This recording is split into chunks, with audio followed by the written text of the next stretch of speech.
Hello again, and welcome to Talk 3 in our series on New Testament guidelines for small group meetings. Last time, our subject was speaking in tongues and its right use in our meetings. We saw that we should not speak in tongues loudly unless it's for interpretation, and it must only be spoken loudly if someone is there to interpret it. So today, we'll be looking in more detail at the important gift of interpretation of tongues. Apart from two references in chapter 12, verses 10 and 30, our main source of material for understanding this gift is found in 1 Corinthians 14. So it'd be good to have your Bible open there. In this talk, I will examine the references to interpretation in tongues, discuss certain practical issues that arise from this, and finish with a brief summary. So first of all, the references to interpretation of tongues. 1 Corinthians 12, verses 10 and 11, and then verse 30. Verse 10, and to still another, the interpretation of tongues.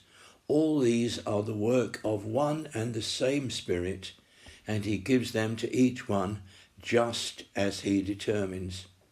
And verse 30, do all have gifts of healing? Do all speak in tongues? Do all interpret?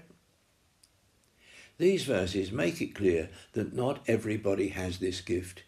Each gift is given as the Holy Spirit determines.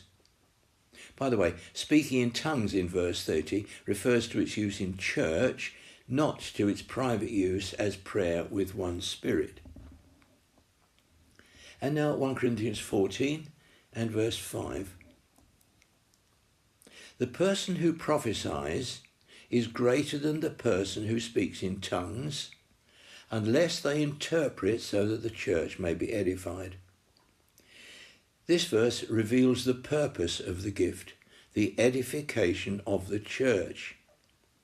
As we saw in our last talk, prophesying is preferable to speaking in tongues because prophecy edifies the church, whereas speaking in tongues does not, because no one can understand it. However, if speaking in tongues is interpreted, it can edify the church, in which case it is as valuable as prophecy. But this need not mean that it's necessarily the same as prophecy. We'll discuss this more in a little more detail in a moment. And now 1 Corinthians 14, verse 13. In verse 12, Paul tells the Corinthians to try to excel in gifts that build up the church. This gives the reason for what he says in verse 13. Anyone who speaks in a tongue should pray that they may interpret. Why does he say this? Because the only way that speaking in tongues will edify others is if it is interpreted. Notice too that the verse does not mean that all interpretations should be given by the person who has spoken in tongues. The interpretation may very well be given by someone else. To allow someone other than the speaker in tongues to interpret means that more people are participating in the meeting, something Paul is keen to encourage, as the next passage makes clear, verses 26 to 28. What then shall we say, brothers? When you come together, everyone has a hymn or a word of instruction, a revelation, a tongue or an interpretation. All of these must be done for the strengthening of the church. If anyone speaks in a tongue, 2 or at the most 3 should speak, 1 at a time, and someone must interpret. If there is no interpreter, the speaker should keep quiet in the church and speak to himself and God. Verse 26 is the key verse upon which this series is based. It gives clear guidance on the sort of things we should expect in our meetings. Notice that tongues and interpretation are included in what Paul is recommending. But note the use of the word if in verse 27. If anyone speaks in a tongue. This shows us that Paul does not automatically assume that there will be speaking in tongues in every meeting. The things mentioned in verse 26 are not obligatory ingredients for every meeting. They're the kind of things to expect, but not necessarily in every meeting. The manifestation of spiritual gifts will vary from meeting to meeting as the Spirit leads. The main point is that whatever is taking place, everything must be done for the strengthening of the church. So, if anyone speaks in tongues, what should happen next? Paul is quite clear about this. If anyone speaks in a tongue, let it be by 2 or at the most 3 people, and let one person interpret. Now that's my translation. This doesn't refer to private use of tongues in church, which is allowed, provided it's done quietly, speaking to yourself and to God, as we've already seen. It refers to the use of tongues for the purpose of interpretation, because Paul says, let one person interpret. So, during the course of a meeting, no more than 3 people should speak in tongues with a view to interpretation. Another practical issue is, and we need to consider in due course, is how to understand and apply the final part of verse 27, which NIV translates as someone must interpret, but which KJV translates as let one interpret. This is the literal translation of the Greek word that Paul uses here. That's why, in the translation I offered earlier, I translated it as let one person interpret. But this doesn't mean that Paul is saying that if there are 2 or 3 utterances in tongues, the same person should give the interpretation for all of them, which has been taught in some churches, but more on this in a moment. Finally, Paul's use of the word interpreter in verse 28 is interesting. He says, if there's no interpreter, the speaker in tongues should keep quiet in the church and speak to himself and to God. The term interpreter clearly indicates that those who exercised the gift of interpretation were seen as permanently possessing the gift. If that were not so, how could the speaker in tongues know whether there was an interpreter present or not? A person who has interpreted once can be expected to do so again. So, if we want to speak in tongues publicly, we need to check that there's an interpreter present. And if there is, we're free to go ahead. Obviously, that places a serious responsibility on the interpreter to be ready to interpret at any time, because we do not know when someone is going to speak in tongues and we might be needed to interpret. I'll be talking about receiving spiritual gifts on the first Sunday in June in church, and the video will appear on our church website, brixham.co.uk.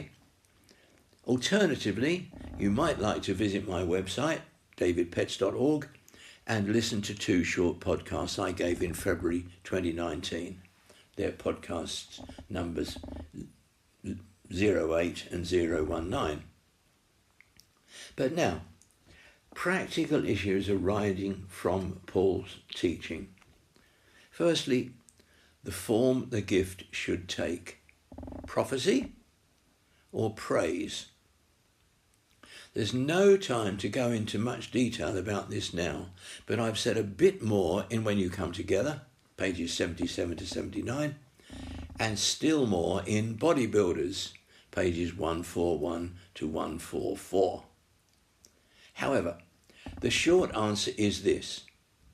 As we saw last time, tongues can take the form of prayer or praise or giving thanks. So, if the gift of interpretation enables us to understand what is being said when someone speaks in tongues, it follows that the interpretation should take the same form as the tongue, whether prayer or praise or thanksgiving and so on.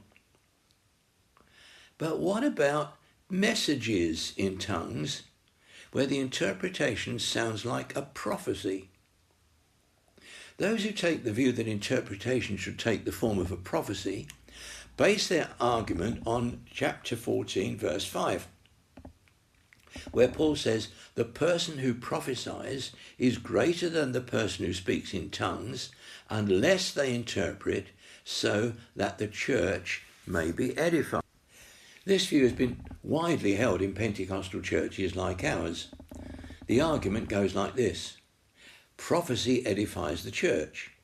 Interpretation edifies the church. Therefore, the interpretation of tongues equals prophecy. But there is a logical flaw in this argument. It's like saying tea is a drink, coffee is a drink, therefore tea equals coffee. Think about it. Paul says that both prophecy and interpretation edify the church, but that doesn't necessarily mean that they do so in the same way. If, for example, interpretation were to take the form of praise rather than prophecy, wouldn't it edify the church? And who's not edified by the psalms of praise? Praise can be very edifying. I've personally been greatly edified by both forms of interpretation.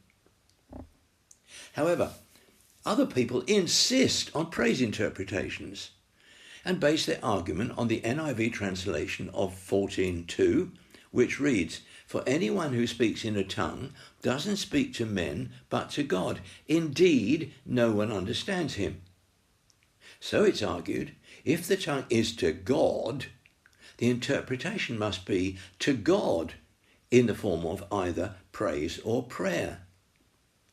However, a more literal translation would be, "For the person speaking in a tongue does not speak to men but to God, for no one understands him." That's my translation, but it is literally what the Greek text says. This makes clear that the reason for saying that speaking in tongues is to God is that no one can understand it. When the disciples spoke in tongues at Pentecost, did it not speak to men? Yes. And why was this? Because they understood what was being said. So it follows that if tongues in church can be understood through the gift of interpretation, it can most certainly speak to us. So, in my view, both praise and prophecy-style interpretations are legitimate manifestations of the gift, and we should accept and encourage both. Secondly, the phrase two or at the most three. Well, the meaning is clear. But what should we do if someone brings a fourth utterance in tongues? Should it be interpreted? Of course, this is unlikely to happen if the church has been taught how spiritual gifts should be operated in our meetings. However, if it does happen, what should we do? My view is that it should be interpreted, because this would be more edifying for the church than it not being interpreted. And that's the basic principle behind Paul's teaching in this passage. And for more detail on this, again, please see When You Come Together, pages 79 to 80. And thirdly, the phrase, "let one person interpret," verse 27. I said earlier that the Greek in verse 27 is best translated, "let one person interpret." This, in fact, reflects how the Authorized Version translates it, and as a result, some churches have taught that if there are two or three utterances in tongues, the same person should give the interpretation for all of them. This is a valid application of what Paul is saying, but I think it is more likely that his intention is to say that each utterance in tongues needs only one person to interpret it. The unruly members of the Corinthian church almost certainly needed to hear this. So, let's summarise. Everything we do in church should be edifying to others. Tongues edifies you, but it doesn't edify others unless it's interpreted. So, the purpose of the gift of interpretation is to edify the church. Tongues may take the form of prayer or praise or prophecy, so interpretations may take any of these forms. We should not speak loudly in tongues unless there is an interpreter present. So we need to be sure there's an interpreter there before we speak out loudly in tongues. If we speak in tongues aloud in church, we should pray for the gift of interpretation, bearing in mind that it's not given to everyone. If you have the gift of interpretation, you do have a responsibility to interpret. Tongues and interpretation should occur no more than 2 or 3 times in each meeting. Only one person should interpret each message, but it doesn't have to be the same person.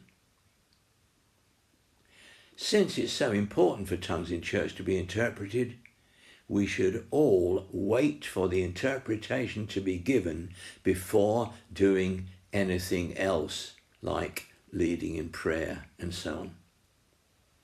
Well, that's it for today. Next time, it's the gift of prophecy. So now, questions for discussion and over to the group leaders. The Lord bless you.